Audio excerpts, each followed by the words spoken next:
नमस्कार। कैसे हैं आप लोग? सभी लोग कुशल मंगल होंगे। तो आज हम लोग पढ़ने वाले हैं, क्या पढ़ने वाले हैं इसकी चर्चा हम लोग करने वाले हैं। ठीक है, तो आज हम पढ़ना क्या है, सबसे पहले आपको बता दूं, आज हमें पढ़ना है PYQ स्टैटिक जीके पढ़ना है। ठीक है, PYQ स्टैटिक जीके पढ़ना है। आपको भी पता होगा कितना शानदार क्लास होता है PYQ। अगर आपसे प्रैक्टिस सेट की बातें करेंगे, जितने प्रीवियस ईयर में प्रश्न पूछे गए हैं उसके प्रैक्टिस सेट लेकर आया गया है और बहुत ही शानदार क्लास रहेगी। ठीक है, और बहुत अच्छे अच्छे प्रश्न है और प्रश्न के साथ साथ उसका पोस्टमार्टम भी होने वाला है। ठीक है, सभी लोग तैयार है। और ये किसके लिए इंपॉर्टेंट है ये भी बता दूं, ELT ग्रेड की जो वैकेंसी आई है इसके लिए मोस्ट इंपॉर्टेंट के साथ साथ GIC के लिए भी क्या है, इंपॉर्टेंट है। बात समझ रहे हो ना? और ये स्टैटिक क्लास आप बिल्कुल देखना ना भूलिएगा, क्योंकि बहुत इंपॉर्टेंट क्लास है। शुरू से लेकर अंत तक बने रहेंगे तो बहुत कुछ अच्छे सीखने को बात मिल सकती है आपको। ठीक है, तो चलिए भाई सभी लोग तैयार है और क्लास को हम लोग शुरू करते हैं। एक बार पुनः सबको नमस्कार और क्लास को हम लोग शुरू करते हैं। ठीक है, चलिए भाई। हाँ, पहला सवाल क्या है, इस पे हम लोग चर्चा करने वाले हैं और सवाल की चर्चा करेंगे बहुत ही शानदार तरीके से। ठीक है, आइए पहला सवाल क्या है। पहला सवाल है, हड़प्पा कालीन स्थलों में अभी तक किस धातु की प्राप्त नहीं हुई है। इस बात को हमेशा ध्यान रखिएगा, सवाल में आजकल नहीं शब्द का प्रयोग करके बहुत अच्छा प्रश्न पूछ रहा है। बात समझ रहे हो ना आप लोग? तो सबसे पहले आप ध्यान रखना कि प्रश्न को पूरा पढ़ना और पूरा पढ़ने के बाद देखना कहने का इसका मतलब क्या है। और सवाल पूछा है कि धातु की प्राप्ति नहीं हुई है और कहाँ नहीं हुई, यह बात आपसे पूछी गई हुई है। ऑप्शन है तांबा, स्वर्ण, चांदी और क्या, लोहा। और एक चीज आप बता दूं, जो हड़प्पा कालीन सभ्यता है उसे कांस्य युगीन सभ्यता के नाम से भी जानते हैं। ठीक है, कांस्य युगीन सभ्यता के नाम से भी जानते हैं, इसको भी ध्यान रखिएगा। कांस्य युगीन सभ्यता के नाम से भी हम लोग जानते हैं। ठीक है, कांस्य युगीन सभ्यता के नाम से भी हम लोग इसको जानते हैं। तो कांस्य युग सभ्यता में किसी की खोज हुई थी उसकी पहले हम लोग चर्चा कर ले। तो ध्यान रखिएगा, सबसे पहले खोज हुई थी किसकी, आपको बता दो। कांस्य है तो तांबा की खोज हुई थी, साथ साथ चांदी की खोज हुई थी, चांदी की, और साथ में स्वर्ण की भी खोज हुई थी। इस बात को हमेशा ध्यान रखिएगा जब धातु की बात करेगा। और एक साथ इसका नाम कांस्य क्यों पड़ा, क्योंकि कांस्य भी प्राप्त हुआ था। ठीक है, एक चीज और नई चीज आपको बता दो, जो कांस्य है, बस समझना, जो कांस्य है तो कांस्य से बनी मूर्ति, कांस्य से बनी नर्तकी की मूर्ति कहाँ मिला था, बता देना दोस्त, कहाँ मिला था। तो आपको बता दूं, यह मिला था मोहनजोदड़ो में। कहाँ मिला था दोस्त? मोहनजोदड़ो में। ठीक है, कहाँ मिला था? मोहनजोदड़ो में मिला था, मोहनजोदाड़ो भी कहते हैं। ठीक है, इतनी बातें ध्यान रखिएगा। तो आपको देखिए, तांबा मिला, चांदी मिला, स्वर्ण मिला और कांस्य मिला। और क्या नहीं मिला, तो आपको पता चल गया क्या नहीं मिला, वह हमारा दोस्त है लोहा नहीं मिला है, क्योंकि यह लौह युग की धातु है लोहा। अच्छा, लोहा कहाँ से मिला? लोहा जो मिला है यह मिला है उत्तर प्रदेश के अतरंजी खेड़ा से, ठीक है, अतरंजी खेड़ा से मिला हुआ है। ठीक है, अतरंजी खेड़ा से मिला हुआ है। बात समझ रहे हो ना? उत्तर प्रदेश के अतरंजी खेड़ा से मिला हुआ है। क्या इतनी बातें समझ में आई आप लोगों को? तो पहले का उत्तर क्या हो जाएगा? Option number D is right answer. क्या इतनी बात समझ में आई आप लोगों को? ठीक है, चलो भाई अगले प्रश्न की तरफ चलते हैं। प्रश्न नंबर 2 है।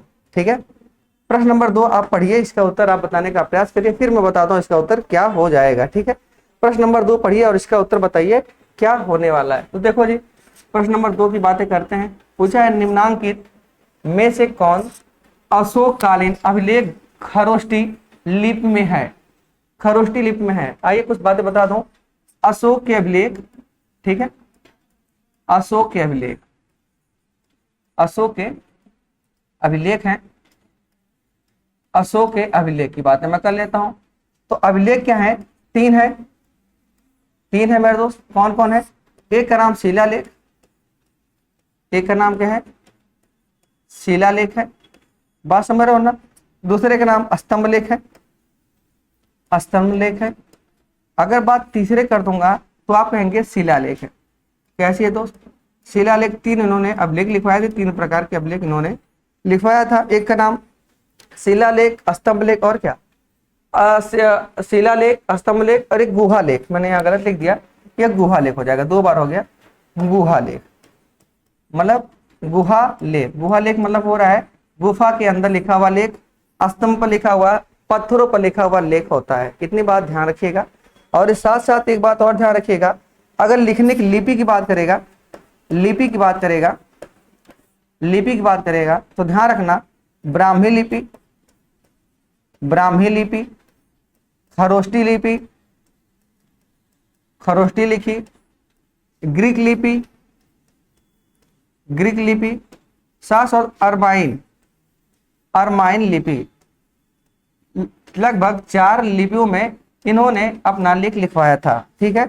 और एक बात और ध्यान रखिएगा, जो ग्रीक और अरमाइन है, जो ग्रीक और अरमाइन है वो मेरे दोस्त अफगानिस्तान में है। वो जो अभिलेख है वो कहाँ है? अफगानिस्तान में है। ठीक है, कहाँ है? अफगानिस्तान में। ठीक, इतनी बातें आपको मैंने बता दिया। ठीक है, इतनी बातें आप लोग ध्यान रखिएगा। तो चलो भाई, खरोष्टी लिपि में कौन सी नहीं है? कालसी, गिरनाल, शाहबाज गढ़ी और क्या? मेरठ। इसका उत्तर जाएगा शाहबाज गढ़ी। इसका option number C is right answer, Shahbaz Garhi हो जाए, जो खरोष्टी लिपि में। और खरोष्टी लिपि कहाँ लिखा हुआ है? आप लिख सकते हैं पाकिस्तान। ठीक है, पाकिस्तान आप लिख सकते हैं। ठीक है, पाकिस्तान में। और यह उत्तर भारत, ठीक है, उत्तर भारत में बात हम लोग कर सकते हैं। ठीक है, इतनी बातें हम लोग ध्यान रखिएगा। ठीक है, तो पूछा खरोष्टी लिपि में कौन है? तो शाहबाज गढ़ी है। क्या इतनी बात समझ में आई आप लोगों को? बात समझ में आ रही है ना? चलो अच्छी बात है, इतनी बात हमेशा ध्यान रखिएगा। इसका उत्तर क्या हो जाएगा? शाहबाज गढ़ी हो जाएगा। ठीक है, चलो भाई अगली बातें कर लेते हैं। प्रश्न नंबर 3 की क्या बोल रहा है? निम्नलिखित में से कौन सा बौद्ध पवित्र स्थल निरंजना, बात समझिएगा, निरंजना नदी पर स्थित है? बहुत बढ़िया। अगर आपने बौद्ध धर्म पढ़ा होगा तो इसका उत्तर बहुत ही बेहतरीन तरीके से बताने का प्रयास करेंगे और उम्मीद है इसका उत्तर आप ही बता ले जाओगे, उसमें कोई दिक्कत नहीं है। अगर आपने बौद्ध धर्म कभी न कभी पढ़ा होगा, बात समझ रहे हो ना? फिर हम लोग क्लास शुरू करेंगे तो शानदार तरीके से हर धर्म को पढ़ाने का प्रयास करेंगे, क्योंकि इतिहास की विषय वस्तु है। साथ ही साथ आपको 30 प्रश्न सामान्य अध्ययन के लिए पढ़ना ही पड़ेगा, उसमें लोग शानदार तरीके से इसको हल कर लेंगे। ठीक है, तो चलो भाई इसका उत्तर बताओ। निर्जना नदी कहाँ पर स्थित है? ऑप्शन है बोध गया, कुशीनगर, लुम्बिनी, ऋषिपत्तन। चलो भाई बताओ, ये बोध गया है, ये थोड़ा सा मिस प्रिंटिंग हो गया, बोध गया है। ठीक है, ये क्या है दोस्त? बोध गया है। फटाफट बताओ इसका उत्तर क्या हो जाएगा? हाँ बताओ मेरे दोस्त। तो आइए इसका उत्तर हो जाएगा option number A is right answer, बोध गया। बोध गया है। अब मैं आपसे बता दूं एक चीज, गौतम बुद्ध को ज्ञान की प्राप्ति, गौतम बुद्ध को ज्ञान की प्राप्ति, को ज्ञान की प्राप्ति, ज्ञान की प्राप्ति कहाँ हुई थी? बोध गया में हुई थी। अब प्रश्न पूछेगा घुमा करके किस नदी पर हुई थी? तो निरंजना नदी पर हुई थी। और निरंजना का वर्तमान नाम क्या है? इसको भी ध्यान रखिएगा, वर्तमान नाम लिख लीजिएगा आप लोग। वर्तमान नाम फाल्गु नदी। क्या दोस्त है? फाल्गु नदी। क्या नाम है दोस्त? फाल्गु नदी। इसको ध्यान रखिएगा, वर्तमान नाम क्या है? फाल्गु नदी। अगर कुशीनगर की बात कर दूंगा तो बुद्ध का मृत्यु, अमृत को हम लोग कहते हैं महापरिनिर्वाण। क्या बोलते हैं दोस्त? महापरिनिर्वाण, महापरिनिर्वाण। ठीक है, महापरिनिर्वाण, इसको भी ध्यान रखिएगा। ठीक है, कुशीनगर की जब भी बात आएगा तो बुद्ध जी का क्या हुआ था? मृत्यु हो गई थी वहीं पर। ठीक है, इतनी बात ध्यान रखिएगा। आइए लुम्बिनी की बात करते हैं। यहाँ लुम्बिनी है, ये क्या है? लुम्बिनी है। ठीक है, लुम्बिनी है। और लुम्बिनी की बात जब करेगा तो ध्यान रखना, लुम्बिनी जन्म स्थान है। क्या दोस्त? इनका जन्म स्थान है, इसको भी ध्यान रखिएगा, जन्म स्थान। ऋषिपत्तन की बात कर देगा तो प्रथम उपदेश, प्रथम उपदेश, प्रथम उपदेश की बातें यहाँ पर की है। ठीक है, प्रथम उपदेश। और ऋषिपत्तन कहाँ है दोस्त? आप लिख सकते हैं सारनाथ। सारनाथ कहाँ है? आप बताएंगे सारनाथ है वाराणसी। वाराणसी कहाँ है? यूपी बताएंगे आप। ठीक है, वाराणसी, बात समझ रहे हो ना? वाराणसी, देखो वाराणसी, और वाराणसी कहाँ है? तो आप लिख सकते हैं यूपी में। इतनी बात आप लोग ध्यान रखिएगा। ठीक है, ये बुद्ध जी के बारे में पूछा हुआ था और 4 ऑप्शन थे, चारों के मैंने आपको शानदार तरीके से बताने का प्रयास किया है। उम्मीद करता हूँ ये बातें आपको बहुत बेहतरीन तरीके से समझ में आ गई होगी। तो भाई क्लियर है यार? तीसरा प्रश्न आपको समझ में आया ना? चलो बहुत बढ़िया। चलो भाई प्रश्न नंबर 4 की तरफ हम लोग धीरे धीरे बढ़ चुके हैं और इसका उत्तर आप लोग बहुत शानदार तरीके से बताने का प्रयास करेंगे। उम्मीद करता हूँ यह सवाल आप 100% बता सकते हैं। ठीक है, इसका उत्तर आप बता सकते हैं। एक बार सवाल को हम लोग पढ़ेंगे, उसके बाद सवाल को हल करने वाले हैं। ठीक है, प्रश्न पूछा है, झेलम नदी के किनारे प्रसिद्ध वितस्ता का युद्ध, बहुत सुंदर, किन किन शासकों के बीच लड़ा गया था। ये थोड़ा सा मिस प्रिंटिंग हो गया भाई, मैं क्या बताऊं। हाँ, के बीच लड़ा गया, बीच लड़ा गया। चलो भाई, इसका उत्तर बताओ। देखिए कितने लोग इसका उत्तर बता ले जाते हैं, उम्मीद करता हूं बता ले जाओगे। आइए समझाने का प्रयास करता हूं। अब सवाल क्या पूछेगा, पहला सवाल पूछेगा, वितस्ता का युद्ध किस नदी किनारे हुआ, तो आप बताएंगे वितस्ता का युद्ध हुआ था झेलम नदी के किनारे हुआ था। तो पहला आप उत्तर बताएंगे, वितस्ता नदी का युद्ध किसके किनारे हुआ था, झेलम नदी का। वितस्ता का युद्ध एक अन्य नाम से जानते हैं, इसका एक अन्य नाम है, एक अन्य नाम है। अन्य नाम क्या है, हाइडे स्पीच का युद्ध, हाइडे स्पीच का युद्ध। बात समझ रहे हो ना आप, हाइडे स्पीच का युद्ध, हाइडे स्पीच का युद्ध। यह कब हुआ था, यह हुआ था 326 बीसी में हुआ था। किसमें हुआ था, 326 बीसी में हुआ था। अब किसके किसके मध्य हुआ था बता दूं आपसे, सिकंदर और पोरस के मध्य हुआ था, सिकंदर और पोरस के मध्य हुआ था, सिकंदर और पोरस के मध्य हुआ था। ठीक है, सिकंदर और पोरस के मध्य हुआ था। तो ध्यान रखिएगा, यहाँ पोरस क्या होते हैं, हार जाते हैं, और सिकंदर की क्या हो जाती है, विजय हो जाती है। इस बात को हमेशा ध्यान रखिएगा। लेकिन इनकी क्या नाम है, युद्ध लड़ने की कला से इतना ज्यादा प्रभावित हो गया सिकंदर कि जो भी राज उन्होंने क्या नाम है कि जीता हुआ था, सब का सब वापस कर दिया था पोरस को। इस बात को हमेशा ध्यान रखिएगा। और अपने देश वापस लौट कर चले गए थे। पूछा किसके मध्य में हुआ था, ऑप्शन है चंद्रगुप्त मौर्य सेलुकस के, जी बिल्कुल नहीं। घनानंद चंद्रगुप्त मौर्य के, जी बिल्कुल नहीं। पोरस एवं सिकंदर, जी ऑप्शन नंबर सी ई राइट आंसर, सी ई राइट आंसर। इतनी बात आप हमेशा ध्यान रखिएगा। क्लियर हुआ ना। सेलुकस निकेटर और सेलुकस निकेटर कौन है, सेलुकस कौन है, ध्यान रखिएगा। आपको समझा दूं, सेलुकस कौन है, सिकंदर का सेनापति है, सिकंदर का सेनापति, सिकंदर का सेनापति, सिकंदर का सेनापति। बात समझ रहे हो ना, सिकंदर का सेनापति। अब देखो, घनानंद चंद्रगुप्त मौर्य में होता है, चंद्रगुप्त मौर्य वंश की स्थापना करते हैं, मौर्य वंश की स्थापना करते हैं। ठीक है, मौर्य वंश की स्थापना, मौर्य वंश की स्थापना। ठीक है, और बहुत कुछ बातें हैं। ठीक है, बहुत कुछ बातें हैं कि जो बताने योग्य हैं, लेकिन समय नहीं ले तो मैं आपको और अच्छी तरीके से समझाता। ध्यान रखिएगा, सिकंदर और आम्बी की बात करते हैं। जो आम्बी है, आम्बी राजा है, यह क्या किया था कि वितस्ता के युद्ध में यह सिकंदर का सहयोग करने वाला था, बीच नहीं होता, यह सहयोगी करता था। यह क्या था, तो सहयोगी करता था। यह क्या था, सहयोगी करता था। क्योंकि कहानियां बहुत है, कारण क्यों सहयोग करता था, क्योंकि वह भी क्या है, मगध राजवंश का राजा बनना चाहता था, सबसे शक्तिशाली बनना चाहता था, और साथ साथ चंद्रगुप्त मौर्य भी बनना चाहते थे। क्यों, क्योंकि उनके साथ चाणक्य जैसे अच्छे राजनीतिज्ञ रहा करते थे। ठीक है, इसका बदला लेने के लिए आम भी सिकंदर का सहयोग करता है। लेकिन जो झेलम नदी किनारे वितस्ता का युद्ध होता है, जिसे हाइडे स्पीच का युद्ध कहा जाता है, सिकंदर और पोरस के मध्य में होता है। पोरस हार जाता है, लेकिन इसकी बहादुरी से प्रसन्न होकर के सारे राजकाज वापस करके वापस लौट जाता है। कहाँ, अपने देश में। क्या यह बात आपको समझ में आई। प्रश्न नंबर 4 समझ में आया, जी बिल्कुल सही। चलो भाई, प्रश्न नंबर 5 की तरफ आ गए। क्या बोल रहा है, अशोक के अभिलेख में प्रयुक्त लिपि भाषा में कौन असत्य है। अभी मैंने बताया कौन कौन सी उनकी लिपि थी। खरोष्टी, ब्राह्मी, यह नाम है इसका ब्राह्मी, यह ब्राह्मी है। अरमाइका और क्या, संस्कृत। तो आप देखोगे जो इनके अभिलेख लिखवाए गए थे वह कभी संस्कृत में नहीं लिखवाया गया था, इसको ध्यान रखिएगा। संस्कृत में कभी नहीं लिखवाया गया था, इसलिए इसका उत्तर क्या हो जाएगा, option number D is right answer. सबसे पहले अशोक के अभिलेख को पढ़ने वाला, अशोक के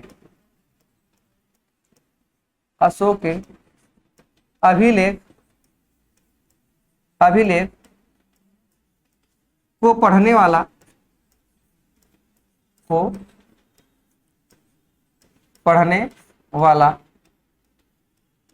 वाला कौन था व्यक्ति, तो बताएंगे जेम्स प्रिंसेप, जेम्स प्रिंसेप। ये भी सवाल पूछा हुआ है। ठीक है, जेम्स प्रिंसेप। कब पूछा था, 1857 में इन्होंने पढ़ा हुआ था। ठीक है, 1857 में इन्होंने पढ़ा था। क्या इतनी बात समझ में आ रही है आप लोगों को। क्लियर है? चलो भाई, इतनी बात समझ में आया? प्रश्न number D is right answer. चलो भाई, प्रश्न नंबर 6 पे हम लोग धीरे धीरे आ गए हैं और इसका उत्तर आप लोग बताइए, एक बार पढ़िए इसका उत्तर फटाफट बताइए मेरे दोस्त, देखते हैं कितने लोग इसका उत्तर बता ले जाते हैं। सूची फर्स्ट को सूची सेकंड के साथ सुमेलित कीजिए और सूचियों के नीचे दिए गए कोड का प्रयोग कर सही उत्तर का चयन कीजिए। मोस्ट इंपॉर्टेंट डाल लीजिएगा, ठीक है? मोस्ट इंपॉर्टेंट इसको डाल लीजिएगा क्योंकि बहुत ही अच्छा प्रश्न है और उम्मीद करता हूँ इसका उत्तर आप लोग फटाफट बता सकते हो, ठीक है? बहुत अच्छा सवाल है, इसका उत्तर बताओ मेरे दोस्त, क्या हो जाएगा? बहुत सुंदर। इधर घटनाएं लिखा है, इधर लिखा है परिणाम। अब आपको मिलान करना है और ऑप्शन नीचे लिखा हुआ है, या ऑप्शन मेरे दोस्त क्या हो जाएगा? मार्ले मिंटो, यहाँ पर हो जाएगा मार्ले मिंटो। सुधार, यहाँ सुधार हो जाएगा, सुधार, ठीक है? साइमन कमीशन, चौरी चौरा घटना, दांडी यात्रा, दांडी मार्च। बताओ मेरे दोस्त इसका उत्तर क्या हो जाने वाला है? फटाफट बताओ। देखो बहुत बढ़िया, बहुत सुंदर, आप लोग बताओ इसका उत्तर क्या हो जाएगा। तो ध्यान रखना, मार्ले मिंटो सुधार आ जाएगा सांप्रदायिक निर्वाचन क्षेत्र। मार्ले मिंटो सुधार कब आया था आपको पता होना चाहिए। मार्ले मिंटो सुधार कब आया था? 1909 में आया था, ठीक है? इसको भी लिख सकते हैं 1909 में, ठीक है? 1909 में आया था। क्लियर हो गया? इतनी बात समझ में आया आपको? हाँ। अब पूछा है साइमन कमीशन, परिणाम क्या हुआ? साइमन कमीशन देशव्यापी आंदोलन हुआ था। साइमन कमीशन वापस जाओ, तमाम प्रकार के नारे लगे थे, देसी वस्त्र अपनाने की बातें की गई थी। तो इसका परिणाम क्या निकला? देशव्यापी आंदोलन हुआ, देश भर में क्या हुआ था? आंदोलन हो गया था जब साइमन कमीशन भारत आया था। अब देखो जी, ए का 3 और बी का 1, ए का 3 बी का 1 कहीं मिल रहा है? देखो ए का 3 बी का 4, ये तो होगा नहीं। ए का 4 जी बिल्कुल नहीं, ए का 3 जी बिल्कुल नहीं, ए का 3 मिल रहा है और बी का 1 मिल रहा है। Option number D is right answer, ठीक है? Option number D is right answer हो जाएगा। अब देखो कैसे, बस अब 2 पकड़ोगे बाकी ऑटोमेटिक हो जाएगा। अब देखो चौरी चौरा घटना, असहयोग आंदोलन वापस लिया गया, ठीक है? और दांडी मार्च की बात किया जाएगा तो नमक का अवैध निर्माण, ध्यान रखना, नमक का जब अवैध निर्माण होने लगा, जिसमें प्रतिबंध लगाने लगी अंग्रेज सरकार ने, तो परिणाम उसका क्या हुआ कि दांडी मार्च शुरू कर दिया। किसने शुरू कर दिया? महात्मा गांधी ने 8 मार्च 1930 को उन्होंने शुरू कर दिया दांडी मार्च की। इतनी बातें आप लोग ध्यान रखिएगा। क्या यहाँ तक बातें समझ में आई आप लोगों को? बताइए भाई, फटाफट बताइए, क्या यहाँ तक बातें समझ में आई आप लोगों को? चलो बहुत सुंदर। तो इसका उत्तर बताओ क्या हो जाएगा, फटाफट बताओ। फटाफट बताओ मेरे दोस्त, क्या हो जाएगा? बताइए भाई क्या हो जाएगा? बहुत सुंदर, हाँ चलो भाई बताते रहो, इसका उत्तर क्या हो जाएगा? पूछा है वायसराय, प्रश्न नंबर 9 में वायसराय इरविन द्वारा गांधी जी द्वारा प्रस्तुत 11 सूत्री मांग पत्र पर कोई विचार न करने की स्थिति में नमक सत्याग्रह शुरू की गई या शुरू हुई या शुरुआत हुई? कब हुई तो बताइए। नमक सत्याग्रह का शुरुआत कब हुआ? जब अवैध निर्माण हो रहा था, दांडी यात्रा हुई थी। चलो मेरे दोस्त फटाफट बताओ इसका उत्तर क्या हो जाएगा? तो कौन बताया जी? बिल्कुल सही, option number B is right answer, 6 अप्रैल 1903। अब देखो जी, 12 मार्च को दांडी यात्रा भी कर सकते हो आप लोग, दांडी यात्रा, दांडी यात्रा, ठीक है? दांडी यात्रा की बातें कर सकते हो। इतनी बात हमेशा आप लोग ध्यान रखिएगा, ठीक है? बहुत सुंदर, क्लियर हुआ? इतनी बातें आप लोग ध्यान रखिएगा।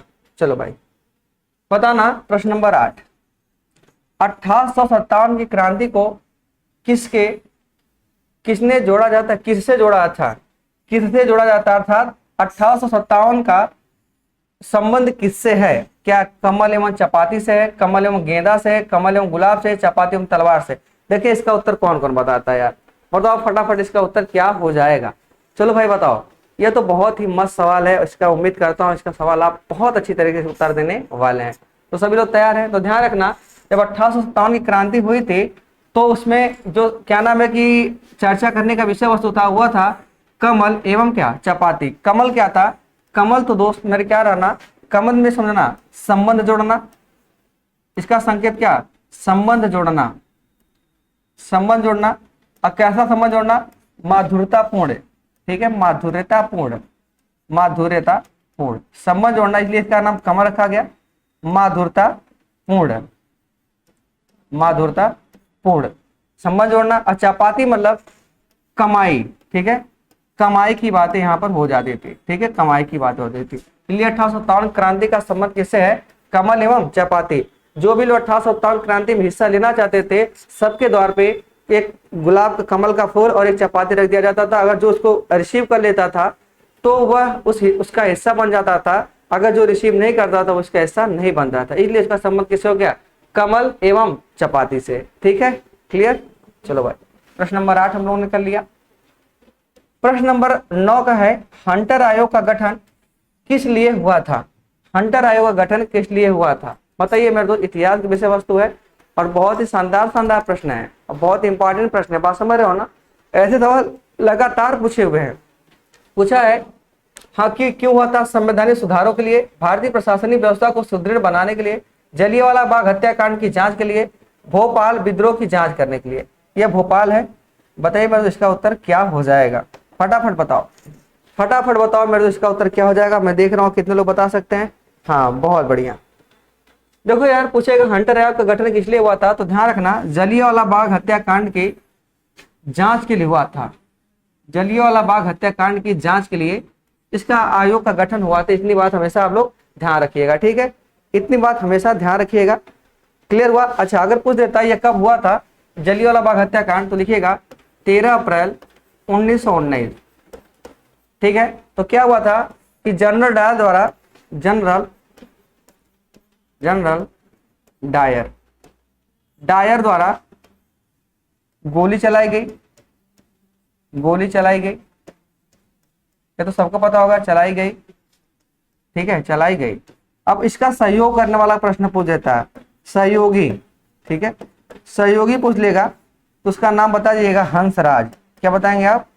हंसराज बताएंगे। ठीक है, हंसराज बताएंगे, इसको ध्यान रखिएगा। क्या बताएंगे आप? हंसराज बताएंगे। ठीक है, क्या बताएंगे आप? तो हंसराज हो जाएगा। क्लियर हुआ? तो हंटर आयोग का गठन किस लिए हुआ था? जलियांवाला बाग हत्याकांड की जांच के लिए हुआ था। क्लियर है दोस्त? चलो, बहुत बढ़िया। अगला प्रश्न आपके सामने है, प्रश्न नंबर 10। ठीक है, भारतीय राष्ट्रीय कांग्रेस के प्रथम अधिवेशन निम्नलिखित में से किसकी पदावधि रेवेन्यू में हुआ था? ठीक है, रेवेन्यू में हुआ था। बताइए दोस्त, इसका उत्तर क्या होने वाला है? क्या हो जाएगा? Lord Curzon, Lord Dufferin, Lord Lytton, Lord Ripon. बताइए मेरे दोस्त, इसका उत्तर क्या होने वाला है? फटाफट बताइए इसका उत्तर क्या होने वाला है। ठीक है, चलो भाई, क्लियर है? आइए, इसका उत्तर हो जाएगा, बहुत अच्छा, लॉर्ड डफरिन हो जाएगा। इसका उत्तर क्या हो जाएगा? लॉर्ड डफरिन होगा। बहुत अच्छा आप उत्तर बताए, इसका लॉर्ड डफरिन हो जाएगा। और मैं बता दूं, भारतीय राष्ट्रीय कांग्रेस की स्थापना, क्या पूछ दिया आपसे? स्थापना पूछ देगा। क्या पूछ देगा? स्थापना। तो लगाइएगा 8 दिसंबर 1985। 8 दिसंबर 1985। सचिव की बात करेगा, ठीक है, सचिव की बात करेगा, सचिव तो कौन थे? H.O. ह्यूम। कौन थे? H.O. ह्यूम। बात समझ रहे हो ना? H.O. ह्यूम इसके क्या थे? प्रथम सचिव थे। इसको ध्यान में रख लीजिएगा। ठीक है, क्लियर हुआ आप दोस्त? चलो भाई, अच्छा, स्थान की बात करेंगे तो बंबई लिख लीजिएगा। स्थान की बात लिख लीजिएगा तो बंबई। स्थान की बात करेगा तो क्या लिखेंगे हम लोग? बंबई लिख लेंगे। ठीक है, क्या लिख लेंगे हम दोस्त? बंबई लिख लेंगे। क्या इतनी बातें समझ में आ रही है आप लोग? ये इंपॉर्टेंट बातें हैं, आप लोग ध्यानपूर्वक समझने का प्रयास करिएगा और बहुत ही अच्छे सवाल है। ठीक है, तो चलो भाई, प्रश्न नंबर 10 तक हम लोग पहुंच गए। अब प्रश्न नंबर 11 बहुत ही शानदार प्रश्न है, जिसको आपका इंतजार कर रहे थे आप लोग। अब भाई इंतजार कर रहे थे तो अच्छा प्रश्न आने का संभावना तो बहुत अच्छा बन रहा है। चलो भाई, फटाफट बताओ इसका उत्तर क्या होने वाला है। प्रश्न नंबर 11 का, भारत के किस राज्य की सीमा नेपाल से मिलती है? बहुत अच्छा सवाल है। नेपाल से सीमा मिलती है, यह जियोग्राफी का सवाल हो जाता है। तो देखो यार, 30 प्रश्न आपको करना है। ठीक है, 30 प्रश्न आना है तो मैं भाई स्ट्रेटेजी की अगर कर ले जाओगे ना, 100% आपकी सफलता मिलना बहुत दूर नहीं रह जाएगा। बहुत अच्छी तरीके से आप समझ सकते हो। बात समझ रहे हो ना आप लोग? चलो भाई, अब देखो मैं एक चीज बताता हूँ, सबको पता होगा जियोग्राफी के लिए सबसे पहले आपको भारत का नक्शा बनाना बेहद आवश्यकता हो जाती है। देखिए, मैं समझा देता हूँ आपको, अगर समझ जाए तो मजा ही आ जाएगा। देखो, भारत बन गया, बहुत अच्छा। भारत जब बन गया, अब काम क्या करना है? काम यही करना है जो मैं समझाने जा रहा हूं आपको। ठीक है, समझना ध्यान से। यह दोस्त है नेपाल। ये क्या है, यह है नेपाल। ये क्या हो गया, नेपाल।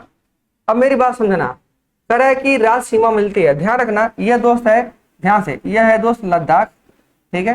ये क्या है दोस्त, आप कह सकते हैं ऐसे करो, यह लद्दाख है, ये क्या है, लद्दाख है, ठीक है, लद्दाख हो गया, बहुत अच्छा। उसके बाद आता है क्या, हिमाचल प्रदेश, ध्यान रखना ये क्या आएगा, हिमाचल प्रदेश, एचपी। हिमाचल प्रदेश बाद आप देखेंगे उत्तराखंड आएगा, ये क्या है, उत्तराखंड। उत्तराखंड के बाद यूपी आएगा, यूपी लगा लेना। यूपी के बाद क्या आएगा, बिहार आएगा, बिहार आ गया, ठीक है, बिहार आ जाएगा। और साथ साथ ये देखोगे सिक्किम है, ये क्या है दोस्त, ये बोलेंगे हम लोग, ये क्या है भाई, ईमानदारी बताना, ये क्या है, ये क्या है, यह है सिक्किम। ये क्या है दोस्त है, ये मैं लिख देता हूं ऐसे, ये क्या है, सिक्किम है, सिक्किम। बताओ कितने राज्यों से, तो बोलेंगे 1 2 3 4 5। कितने राज्यों सीमा साझा करता है, 5। नेपाल क्या करता है, 5 राज्यों के साथ सीमा साझा करता है, ठीक है। चलो भाई, तो बताओ ईमानदारी से, तो किससे मिल रही है, क्या अरुणाचल प्रदेश से, पंजाब से, मणिपुर से, सिक्किम से। इसका उत्तर जाएगा option number D is right answer. Sikkim ही हमारा उत्तर होने की संभावना बन रही है और 100% क्या है, सही है। क्लियर हुआ, इतनी बात समझ में आया नेपाल के बारे में। अरुणाचल प्रदेश की बात करोगे, अरुणाचल प्रदेश की, इसको लिख लेना, चीन और म्यांमार, चीन और म्यांमार के साथ सीमा साझा करता है, चीन और म्यांमार के साथ सीमा साझा करता है। और ध्यान रखना, चीन और अरुणाचल प्रदेश के मध्य जो सीमा है उसका नाम है मैक-मोहन रेखा, मैक-मोहन रेखा, ठीक है, मैक-मोहन रेखा होता है, ठीक है। जो सीमा है उसका नाम मैक-मोहन रेखा है। देखो ध्यान से यहाँ पर समझ लो, यह अरुणाचल प्रदेश है, यह क्या है, अरुणाचल प्रदेश है, बात समझो, ये क्या हो गया, अरुणाचल प्रदेश हो गया। तो इसी का नाम क्या है, मैक-मोहन रेखा, क्या है, मैक-मोहन रेखा, मैक-मोहन रेखा है, ठीक है, मैक-मोहन रेखा है। बात समझ रहे हो ना। अब मणिपुर की बात कर देगा, मणिपुर की बात करेगा तो म्यांमार लगाइएगा, क्या लगाइएगा दोस्त, म्यांमार। चलो भाई, अब तो उम्मीद करता हूँ सारी बातें आपको समझ में आ गई होगी, सीमा संबंधित बातें समझ में आ गई होगी आप लोगों को, कोई दिक्कत तो नहीं हो रही है। चलो भाई, प्रश्न नंबर 11 तक आपने बहुत अच्छे तरीके से सीखा। चलो भाई, प्रश्न नंबर पहुंच चुके हैं हम लोग 12 पे। बहुत ही अच्छा सवाल है, पूछा क्या है, भारत किस राज्य में शहरी जनसंख्या की प्रतिशतता सबसे अधिक है। अब कब की बातें पूछा हुआ है, यह 2011 की बातें पूछा हुआ है। जनगणना 2011 के अंदर पूछा हुआ है प्रश्न, क्योंकि अभी तक जनगणना हुई नहीं है, उसी के अंदर पूछा हुआ है कि शहरी जनसंख्या प्रतिशतता सबसे अधिक किसकी है, क्या उत्तर प्रदेश है, क्या बिहार है, क्या पश्चिम बंगाल है, या महाराष्ट्र है। तो आप ध्यान रखना, ऑप्शन के अकॉर्डिंग ही हमारा उत्तर होना चाहिए। बात समझ रहे हो ना, जैसे ही ऑप्शन पूछेगा उसी हिसाब से हमें उत्तर देना है, ऑटोमेटिक नहीं कि भाई ये सवाल ही गलत है, ऐसा नहीं होता है। जिस प्रकार चारों में तुलनात्मक विषय वस्तु हो जाती है, तो जब इस प्रकार से ऑप्शन पूछेगा तो इसमें देखिएगा सबसे अच्छा शहरी जनसंख्या किसकी सबसे बेहतरीन है। चलो भाई, फटाफट इसका उत्तर बताओ, उम्मीद करता हूँ इसका उत्तर आप लोग बता ले जाओगे, ठीक है। चलो फटाफट बताओ मेरे दोस्त, ठीक है। आइए, अगर बात करेंगे इसका उत्तर जाएगा option number D is right answer, ठीक है। इसका उत्तर जाएगा महाराष्ट्र। अगर पूछेगा भारत की सबसे अधिक, ठीक है, सबसे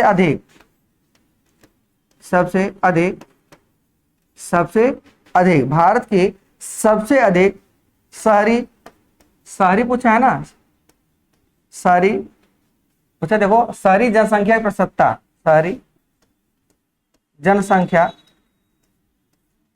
की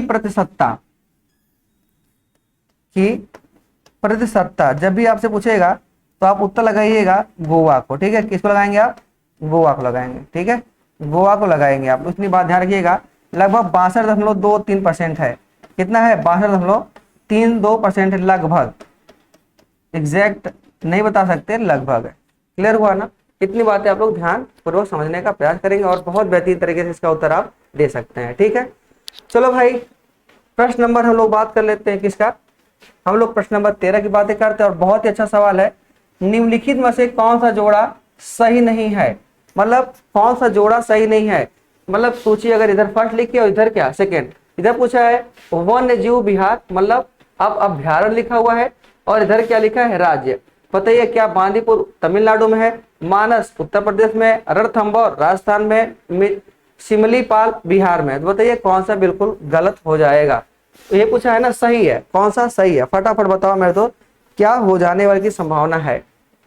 हाँ बहुत बढ़िया, बताओ फटाफट क्या हो जाएगा। ठीक है, हाँ चलो भाई, तो ध्यान रखो, मैं बता दूं आपको, जो बांदीपुर है ये तमिलनाडु में नहीं, ये कर्नाटक में है। ठीक है, कहाँ है दोस्त, है कर्नाटक में है, इसको ध्यान रखिएगा। ठीक है, इतनी बात आप हमेशा ध्यान रखिएगा, कर्नाटक में है। अगर बात मिसली पाल की बात करेगा तो ये उड़ीसा में लगाइएगा। कहाँ लगाइएगा, उड़ीसा में, उड़ीसा में है। और साथ साथ अगर मानस की बात पूछेगा तो यह दोस्त असम में है। कहाँ पर है, असम में है, ना कि उत्तर प्रदेश में है। कहाँ पर है, उत्तर प्रदेश में है, सॉरी असम में है ना, असम में। मानस कहाँ है, असम में है। ठीक है, कहाँ है भाई, असम में। तो भाई तीनों गलत हो गए, तो एक ही सवाल उत्तर सही मिल रहा है, रणथंभौर कहाँ है, राजस्थान में। इतनी बात आप लोग ध्यान रख लीजिएगा। क्या यहाँ तक बातें समझ में आई आप लोगों को, बताइए भाई, यहाँ तक बातें समझ में आ गई, क्लियर है। चलो भाई, तो ये ऐसे भी सवाल आपसे पूछे जाते हैं, और ध्यान रखिएगा अपने कॉपी में नोट डाउन कर लीजिएगा, वन्य जीव एवं अभ्यारण्य, यहाँ से प्रश्न आना तय है और 100% आने वाले हैं। ठीक है, एक दिन क्लास लेकर आऊंगा, इसका जो भी इंपॉर्टेंट रहेंगे उसको आपको बताने का प्रयास करूंगा, क्योंकि ये बहुत ही ज्यादा जरूरी है। आपसे बता दूं, एक पेरियार होता है, पेरियार की बातें मैं बता दूं आपको, पेरियार के बारे में बता दूं। पेरियार क्या होता है, ये केरल में है। ये कहाँ है दोस्त, है ये केरल में है। और किसके लिए प्रसिद्ध है, तो लिख लीजिएगा, हाथी के लिए प्रसिद्ध है। किसके लिए, हाथी के लिए प्रसिद्ध है। हाथी के लिए क्या है, प्रसिद्ध है। हाथी के लिए क्या है दोस्त, ये प्रसिद्ध है। बात समझ रहा हूं ना, हाथी के लिए क्या है, यह प्रसिद्ध है। इसका उत्तर हो जाएगा option number C is right answer. तो क्या यहाँ तक बातें समझ में आ रही है आप लोगों को, क्लियर है ना। चलो बहुत बढ़िया। प्रश्न नंबर 15 का उत्तर आप फटाफट बताइए, क्या होने की संभावना है। आप लोगों का क्या उत्तर बनने की संभावना ऐसी हो रही कि आप इसका उत्तर बता सकते हो। चलो भाई फटाफट बताओ इसका उत्तर क्या होने वाला है। चलो भाई प्रश्न नंबर 14 बताओ क्या होने की संभावना है।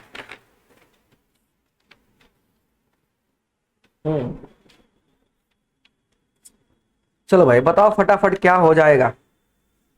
ठीक है, चलो भाई बताओ इसका उत्तर क्या हो जाएगा। पूछा है अरावली और विंध्याचल के बीच कौन सा पठार अवस्थित है। बहुत अच्छी बात पूछा हुआ है, बहुत बढ़िया प्रश्न पूछा है। उम्मीद करता हूं इसका उत्तर बहुत बढ़िया बता ले जाओगे। हाँ, अगर आपने जीएस तैयारी की है तो इसका उत्तर बता ले जाओगे। अगर नहीं बता पा रहे हो तो मैं हूं और मैं बताऊंगा। स्ट्रेटेजी की क्लास डेली चलेगी और लगातार जुड़िए और बहुत अच्छे से प्रश्नों को हम लोग आराम से हल कर सकते हैं। ठीक है, चलो भाई पूछा अरावली पर्वत और विंध्याचल के बीच कौन सा पठार अवस्थित है। सबसे पहले आपको मैं एक भारत का नक्शा बनाता हूं, क्योंकि अगर आपको मैपिंग आ रही है ना तो समझ जाओ कि सवाल का उत्तर फटाफट देने के लिए योग्य हो जाओगे। ठीक है, अभी समझना, मैं बना रहा हूँ ये भारत का एक नक्शा बना रहा हूँ। ये मैं भारत का क्या बना दिया, एक नक्शा बना दिया, समझ रहे हो ना, भारत का नक्शा बन गया। अब मेरी बात समझते चलिएगा। देखो यार, ये अरावली पर्वतमाला, ये क्या है, ये अरावली पर्वतमाला है। ठीक है, ये अरावली पर्वतमाला है। कहाँ से कहाँ तक कहेगा तो आप लिख सकते हैं कहाँ से कहाँ तक, तो आप बात कर सकते हैं अरावली पर्वतमाला। इसकी सबसे ऊंची चोटी की बात कर लेगा तो गुरु शिखर लिख लीजिएगा। गुरु शिखर इसकी सबसे ऊंची चोटी है। गुरु शिखर सबसे ऊंची चोटी है, इसको भी आप लिख सकते हैं। यह कहाँ से है, राजस्थान से लेकर के आपको दिल्ली तक मिलेगा। कहाँ तक मिलेगा, दिल्ली तक देखने को मिलेगा। ठीक, अरावली पर्वत हो गया। दूसरी बातें हैं, अगर विंध्याचल पर्वत की बातें करोगे तो ये विंध्याचल पर्वत हो जाएंगे। ये क्या हो जाएंगे, ये विंध्याचल पर्वत हो जाएंगे। मान लो ये विंध्याचल पर्वत है। ठीक है, ये विंध्याचल पर्वत है। अब विंध्याचल पर्वत है, कहाँ कहाँ इसका अवस्थिति है, सबसे पहले मध्य प्रदेश में होगा, साथ साथ उत्तर प्रदेश में होगा और छत्तीसगढ़ में भी हो जाएगा। ठीक है, छत्तीसगढ़ में हो जाएगा, मतलब मध्य प्रदेश, उत्तर प्रदेश और साथ साथ छत्तीसगढ़ में भी दिखाई देने को मिलता है। छत्तीसगढ़ दिखाई देने को मिलता है।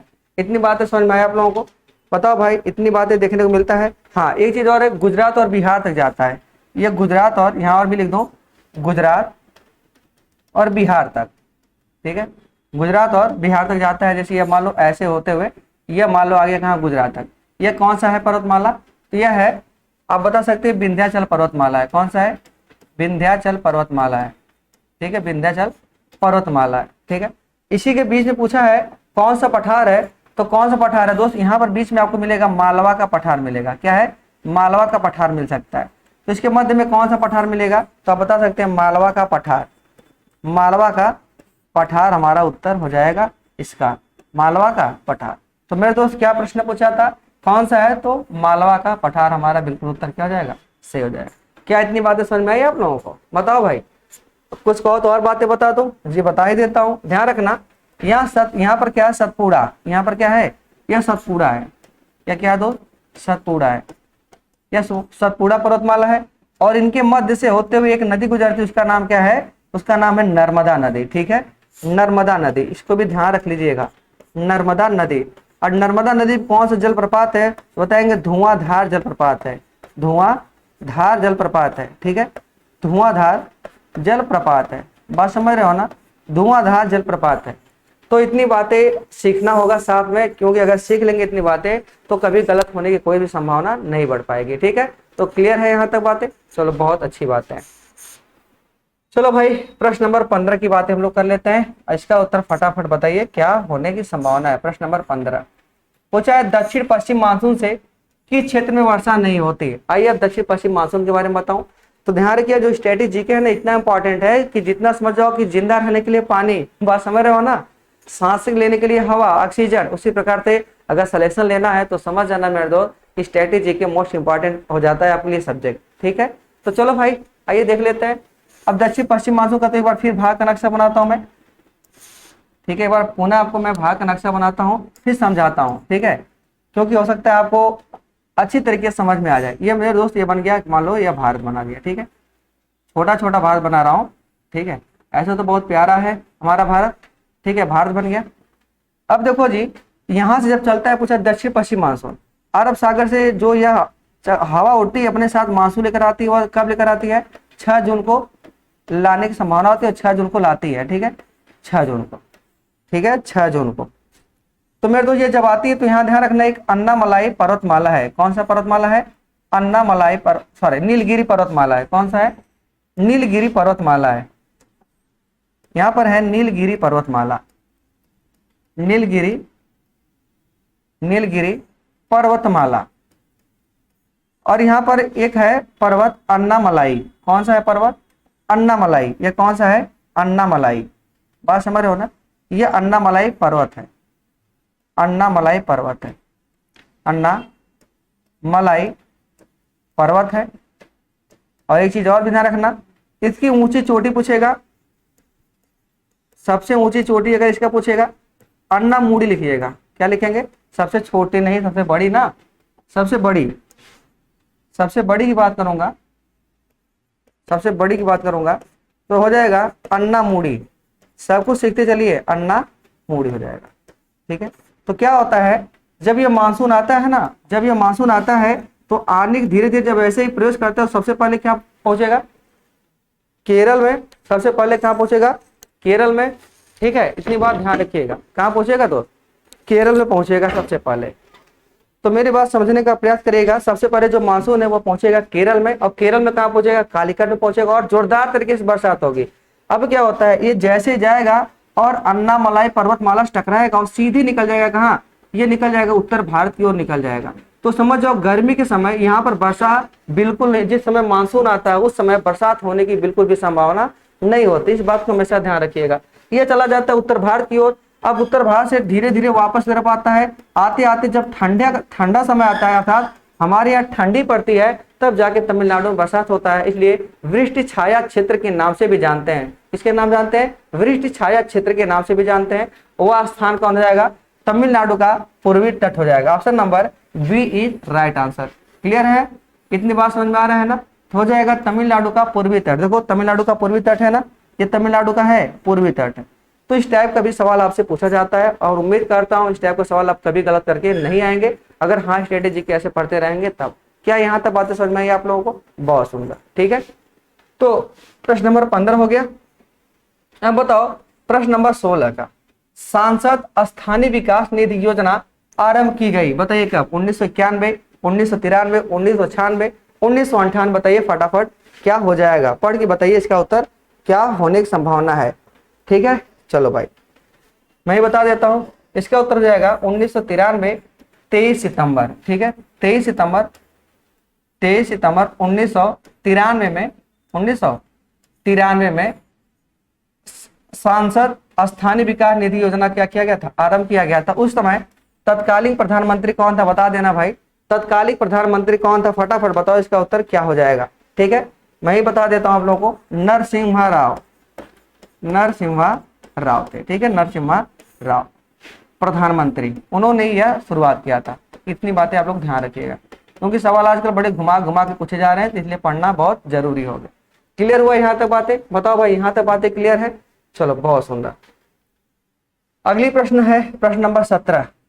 दूसरी पंचवर्षीय योजना की रूपरेखा किसने तैयार की थी। चलो भाई, किसने तैयार की थी, फटाफट बताओ।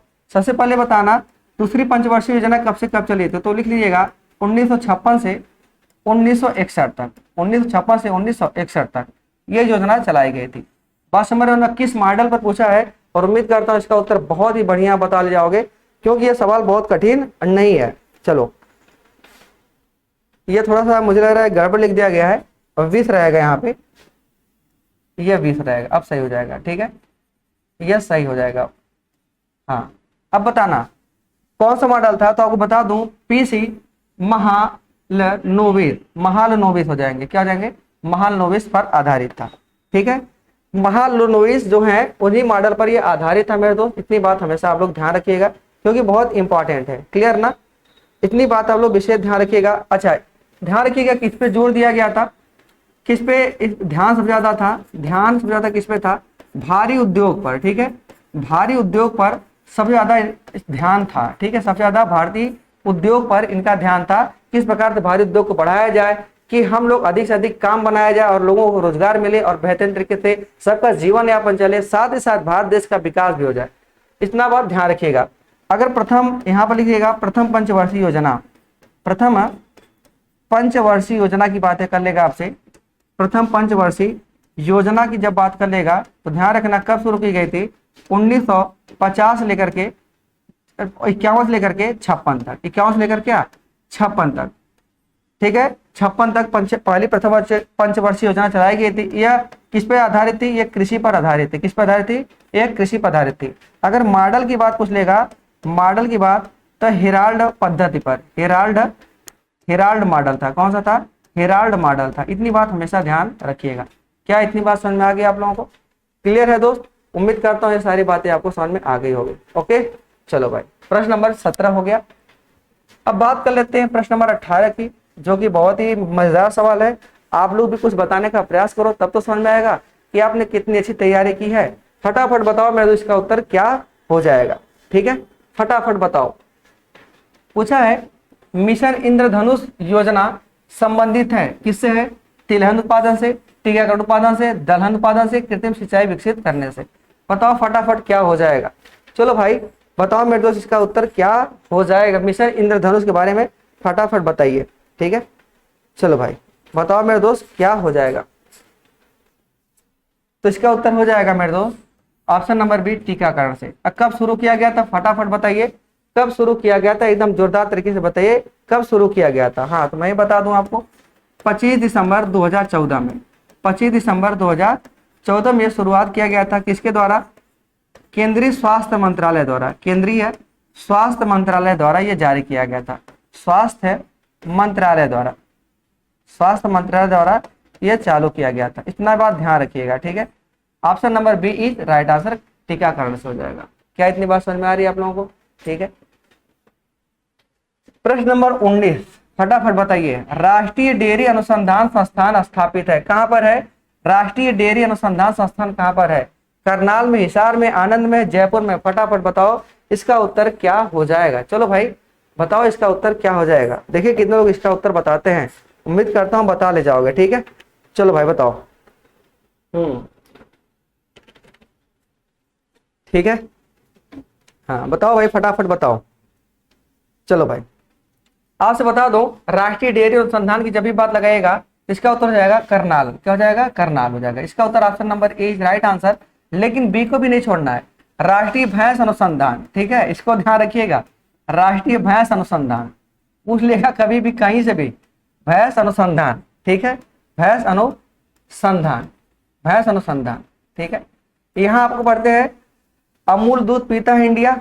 अमूल दूध अनुसंधान, अमूल दूध डेयरी अनुसंधान, डेयरी अनुसंधान, अनुसंधान। आनंद, आनंद कहाँ है दोस्त? ध्यान रखिएगा, आनंद कहाँ है? ये गुजरात में है। कहाँ है दोस्त? गुजरात में है। और ये दोनों कहाँ है? ये बता देंगे हरियाणा में। ये दोनों स्थान कहाँ है? हरियाणा में। क्लियर हुआ? इतनी बात है। Option number B is right answer. Jaipur में, आप कहते हैं जयपुर को क्या कहते हैं? पिंक सिटी कहते हैं। क्या बोलते हैं हम लोग? पिंक सिटी के नाम से भी इसको हम लोग जानते हैं। जयपुर हवा महल भी है। कौन सा महल है? हवा महल है। इतनी बातें भी ध्यानपूर्वक सुन लीजिएगा, ठीक है? इतनी बात समझ में आए आप लोगों को? चलो, बहुत सुंदर, बहुत बढ़िया। प्रश्न नंबर 20 की तरफ बढ़ चुके हैं हम लोग। क्या पूछा हुआ है? रिजर्व बैंक के गवर्नर के अनुसार निम्नलिखित कारकों में से कौन रुपए के विनियमन मूल्य को निर्धारित करते हैं? कौन कौन करते हैं? पहला, उच्च मुद्रास्फीति दर, उच्च राजकोषीय घाटा, ऊंची कच्चे तेल कीमत। नीचे दिए गए सही उत्तर चुनिए। तो क्या तीनों कारक, केवल एक और दो, केवल तीन, केवल एक? चलो भाई फटाफट बताओ इसका उत्तर क्या हो जाएगा। कि भाई मूल्यों लिखा है ना, रुपए के विनियमन मूल्य को निर्धारित कौन करते हैं? बताइए फटाफट क्या हो जाएगा। तो बहुत अच्छा आपने बताया, बहुत अच्छा प्रयास। तो इसका उत्तर हो जाएगा option number A is right answer. उपयुक्त तीनों कारक इसके लिए क्या है? इंपॉर्टेंट हो जाते हैं। तो आइए कुछ बातें आरबीआई का लेते हैं। बताओ आरबीआई का गठन कब हुआ? आरबीआई का गठन कब हुआ? ठीक है, आरबीआई गठन कब हुआ? बता दो मेरे दोस्त। चलो फटाफट बताओ, बताओ फटाफट कब हो जाएगा। बहुत उम्मीद करता हूँ कि इसका उत्तर आप लोग बता ले जाओगे। फटाफट बताओ इसका उत्तर क्या हो जाएगा। क्लियर है? बताओ फटाफट भाई इसका उत्तर क्या हो जाएगा। चलो भाई मैं ही बता देता हूँ। 1 अप्रैल 1935, 1 अप्रैल 1935। मुख्यालय की बात कर लिया जाए, मुख्यालय की बातें कर लिया जाए तो मुख्यालय बता दीजिएगा मुंबई है। कहाँ है? मुंबई है। कहाँ है दोस्त? मुंबई है। ठीक है, मुंबई बताइएगा कहाँ है आज मुख्यालय? मुंबई है। इतनी बात आप लोग ध्यान रखिएगा। अगर पूछेगा वर्तमान गवर्नर कौन है? आरबीआई का गवर्नर कौन है? आरबीआई का गवर्नर कौन है? संजय मल्होत्रा का नाम लिख लीजिएगा, बहुत इंपॉर्टेंट है, करंट के लिए बहुत इंपॉर्टेंट है। संजय मल्होत्रा का नाम लिख लीजिएगा, ठीक है, संजय मल्होत्रा का नाम लिख लीजिएगा। इतनी बात आप लोग ध्यान रखिएगा। क्लियर है? समझ में आया ना आप लोगों को? चलो बहुत सुंदर। प्रश्न नंबर 21 है। अब फटाफट इसका उत्तर बताइए क्या हो जाएगा। प्रश्न नंबर 21, निम्न में से कौन संविधान का संघीय लक्षण नहीं है? संघीय लक्षण नहीं मतलब केंद्र सरकार के अंतर्गत नहीं है। बताइए मेरे दोस्त कौन सा हो जाएगा। पहला ऑप्शन, केंद्र एवं राज्यों के मध्य शक्ति का विभाजन, राज्यपाल का पद, स्वतंत्र न्यायपालिका, संघ एवं राज्य में अलग अलग चुनी गई सरकार। बताओ मेरे दोस्त इसका उत्तर क्या हो जाएगा। अगर आपने कॉन्स्टिट्यूशन कभी पढ़ा है तो इसका उत्तर 100% बता सकते हैं। चलो भाई फटाफट इसका उत्तर बताओ क्या हो जाएगा। ठीक है, क्या हो जाएगा फटाफट बताओ। उम्मीद करता हूं कि बहुत शानदार तरीके इसका उत्तर बताओगे और उम्मीद है कि आप बता सकते हो। तो इसका हो जाएगा इन्हीं में से कौन संविधान का संघीय लक्षण नहीं है? तो ऑप्शन हो जाएगा राज्यपाल, राज्यपाल हो जाएगा। अब केंद्र एवं राज्यों के मध्य शक्ति का विभाजन अगर पूछ देगा किस अनुसूची में है, किस अनुसूची में, तो लिखते चलिएगा मेरे साथ। अनुसूची की अगर बातें करेगा तो अनुसूची 7 में कर लीजिएगा। ठीक है, अब कितनी अनुसूचियों में बांटा गया नाम बता दूं आपको। एक का नाम संघ सूची, एक का नाम संघ सूची, दूसरे का नाम राज्य सूची, राज्य सूची, और तीसरे का नाम है समवर्ती सूची, समवर्ती सूची। ठीक है, समवर्ती सूची 3 है। तो यहां से प्रश्न और पूछ सकता है समवर्ती सूची कहां से ली गई है? तो लिख लीजिएगा ऑस्ट्रेलिया के संविधान से ली गई है, ऑस्ट्रेलिया से लिया गया है। ठीक है, ऑस्ट्रेलिया से लिया गया। कुछ बातें इसको भी नोट डाउन लोग करते चलिएगा। क्या इतनी बात समझ में आई आप लोगों को? क्लियर है? आप लोग समझ में आ रहा है ना आप लोगों को? कोई समस्या तो नहीं हो रही है? सब क्लियर है? चलो बहुत सुंदर। प्रश्न नंबर हम लोग पहुंच गए हैं 22। बहुत अच्छा सवाल है। मूल संविधान में किसका उल्लेख नहीं है था? तो मैंने कहा ना नहीं वाले प्रश्न का हमेशा ध्यान रखिएगा क्योंकि मोस्ट इंपॉर्टेंट सवाल होते हैं। बात समझ रहे हो ना? मोस्ट इंपॉर्टेंट सवाल होते हैं संविधान के। तो चलो भाई बताओ, और नहीं तो एकदम बिल्कुल ध्यान रखिएगा। पहला मंत्रिपरिषद, मंत्रिमंडल, प्रधानमंत्री, संसद। बताओ मूल संविधान में किसका उल्लेख नहीं था? मंत्रिपरिषद का, मंत्रिमंडल का, प्रधानमंत्री का, संसद का। फटाफट बताओ मेरे दोस्त इसका उत्तर क्या हो जाएगा। चलो भाई बता चुके आप लोग, बहुत बढ़िया। तो ध्यान रखिएगा मंत्रिमंडल का उल्लेख मूल संविधान में नहीं था। आइए कुछ बात बताता हूं। मूल संविधान की जब भी बात करेगा, आप बताइएगा 26, समझिएगा 26 जनवरी 1950 की बातें कर रहा है, 1950 की बातें कर रहा है, ठीक है, 1950 की बातें कर रहा है। तो उस समय मंत्रिमंडल का जो उल्लेख है नहीं किया गया था, बाकी मंत्रिपरिषद का किया गया था, प्रधानमंत्री किया गया, साथ साथ संसद की बातें हम लोग कर लिए थे, लेकिन मंत्रिमंडल की बातें नहीं हुई थी। ध्यान रखिएगा। और एक चीज, प्रस्तावना, प्रियम्बल जिसे कहते हैं प्रस्तावना, प्रस्तावना में 3 शब्द का भी उल्लेख नहीं था। कौन कौन? पंथ निरपेक्ष, पंथ निरपेक्ष, समझ रहे हो ना, पंथ निरपेक्ष। दूसरी बात है क्या है? अखंडता, अखंडता। तीसरी बात है समाजवाद, समाजवादी। यह 3 शब्द भी प्रस्तावना में नहीं थे, बाद में ही जोड़े गए, ठीक है, इतनी बात ध्यान रखिएगा। कब जोड़े गए इसको भी लिख लीजिएगा, 42वां संविधान संशोधन 1976 में इसको जोड़ दिया गया था। क्लियर है ना, बात समझ में आ रही है ना? चलो बहुत बढ़िया, क्लियर है। संसद की बात कर लूंगा तो आर्टिकल नंबर 79, ठीक है, आर्टिकल नंबर 79 संसद का गठन की बातें कर लेते हैं। इसका नाम आर्टिकल नंबर 76 लिख लीजिएगा, राष्ट्रपति का सलाहकार के रूप में, सलाहकार के रूप में, ठीक है, सलाहकार किसका? राष्ट्रपति का, राष्ट्रपति का। इतनी बातें भी आप लोग ध्यान रख लीजिएगा। क्लियर है ना?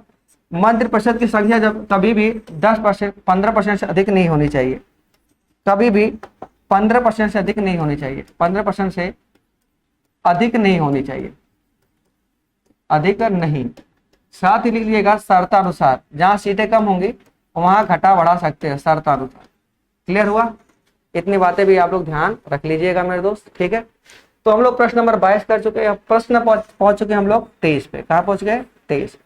चलिए फटाफट बताइए, भारत के सर्वोच्च न्यायालय ने संविधान के आधारभूत ढांचे के सिद्धांत को स्पष्ट किया। बताइए, भारत के सर्वोच्च न्यायालय ने संविधान के आधारभूत ढांचे के सिद्धांत को स्पष्ट किया किस मुकदमे में? गोलकनाथ वाद 1966 में, सज्जन सिंह वाद 1965 में, शंकरी प्रसाद वाद 1951 में, केशवानंद भारती 1973। देखो, अगर मूल विधि की बात आएगी तो मैं आपसे बता दूं, सज्जन सिंह और क्या शंकरी सिंह बहुत ही इंपॉर्टेंट केस मुकदमा इनके बीच में आया था, बहुत अच्छा ही प्रश्न आया था, ठीक है। यह यूपीएससी के लिए मोस्ट इंपॉर्टेंट हो जाते हैं। लेकिन हमसे प्रश्न ये पूछा है, संविधान के आधारभूत मूल ढांचे का प्रयोग कहाँ हुआ था? तो बता दीजिएगा केशवानंद भारती वाद 1973। इसको इंपॉर्टेंट कर लीजिएगा, ठीक है। इतनी बातें आप लोग ध्यान रखिएगा। प्रश्न नंबर 24 बहुत अच्छा है। निम्नलिखित में से कौन सुमेलित नहीं है? क्या पूछा है? बंदी प्रतिष्ठीकरण, परमादेश प्रतिषेध और अधिकार परीक्षा। बताइए कौन सुमेलित नहीं है? फटाफट बताओ मेरे दोस्त, कौन सुमेलित नहीं है? हाँ, बंदी प्रतिष्ठीकरण, to have the body of, जी बिल्कुल सही है। परमादेश, जी वी कमांड। प्रतिषेध, टू बी सर्टिफाइड, जी बिल्कुल गलत है, ये तो बिल्कुल गलत है भाई, जी बिल्कुल गलत है ये तो। हाँ, अगली बात है अधिकार परीक्षा, बाई वाइट अथॉरिटी, जी बिल्कुल सही है, बिल्कुल सही है। तो मेरे दोस्त ये तीनों सही है, गलत कौन सा है? Option number C is right answer. हमारा क्या हो जाएगा? Option number C is right answer. क्या इतनी बात समझ में आया आप लोगों को? बताना भाई, क्या इतनी बातें समझ में आया आप लोगों को? क्लियर है ना? तो प्रश्न नंबर 24 भी आप ध्यान रखिएगा, बहुत इंपॉर्टेंट है, ठीक है। चलो भाई, अब लास्ट प्रश्न आज का है और बहुत ही अच्छा सवाल है। इसका उत्तर बता करके आप लोग बहुत अच्छी तरीके से तैयारी को और भी आगे बढ़ाने का प्रयास करिएगा। इसका उत्तर फटाफट बताइए क्या हो जाएगा, ठीक है, क्या होने की संभावना है। पूछा है एड्स द्वारा विषाणु इनमें से किसकी वृद्धि को प्रभावित करता है? रक्त में टी कोशिका को, मस्तिष्क में धूसर कोशिका को, रक्त में लाल कणिका को, और डी है हीमोग्लोबिन को। फटाफट बताइए इसका उत्तर क्या हो जाएगा। एड्स का जो होता है, एड्स विषाणु इनमें से किसकी वृद्धि का को प्रभावित करता है? रक्त में टी कोशिका को, मस्तिष्क में धूसर कोशिका को, रक्त में लाल कणिका को, हीमोग्लोबिन। फटाफट बताओ, चलो भाई फटाफट बताओ मैं इसका उत्तर क्या हो जाएगा। तो ऑप्शन हो जाएगा option number A is right answer, रक्त में टी कोशिका को, ठीक है। चलो भाई, आपके लिए होमवर्क रहेगा, बता दीजिएगा एड्स दिवस कब मनाते हैं? एड्स दिवस कब मनाते हैं, या आप लोग बताइएगा, ठीक है। टोटल 25 प्रश्न हम लोगों ने किया, अब बहुत अच्छी तरीके से किया और मजा भी आया होगा। आइए कुछ जानकारी और भी ले लेते हैं कि हम इस टाइम हमें क्या पढ़ना होगा। एलटी ग्रेड के लिए इंपॉर्टेंट क्या क्या है सब्जेक्ट है, स्टडी मटेरियल क्या क्या हमारे पास है जो कि मोस्ट इंपॉर्टेंट है, कौन कौन है? जीएस सामान्य अध्ययन तो आपको पढ़ाया ही जा रहा है, जिसमें आपको स्टैटिक जीके तो विशेष पढ़ना है, स्टैटिक जीके तो डेली पढ़ना है आपको, ठीक है। स्टैटिक जीके तो आपको डेली ही पढ़ना है, इस बात को ध्यान रखिएगा। अंग्रेजी, हिंदी डेली क्लास, गृह विज्ञान, वाणिज्य विज्ञान, साथ साथ सामाजिक विज्ञान, गणित, संस्कृत, कला, शारीरिक शिक्षा और क्या जीव विज्ञान भी ऐसे जैसे हमारे पास मटेरियल है, आप हमसे ऑनलाइन या ऑफलाइन जुड़ सकते हैं।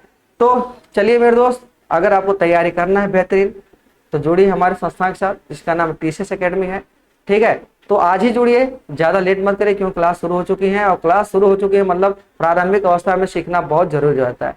तो चलो भाई, क्लास को आज यही समाप्त करते हैं। तो उम्मीद करता हूँ सारी बातें समझाने का प्रयास किया गया है और आपको बहुत अच्छी तरीके से समझ में आ गया होगा। चलो भाई, क्लास को ये समाप्त करते हैं। सबको टेक केयर, लव यू, जय हिंद, जय भारत, नमस्कार।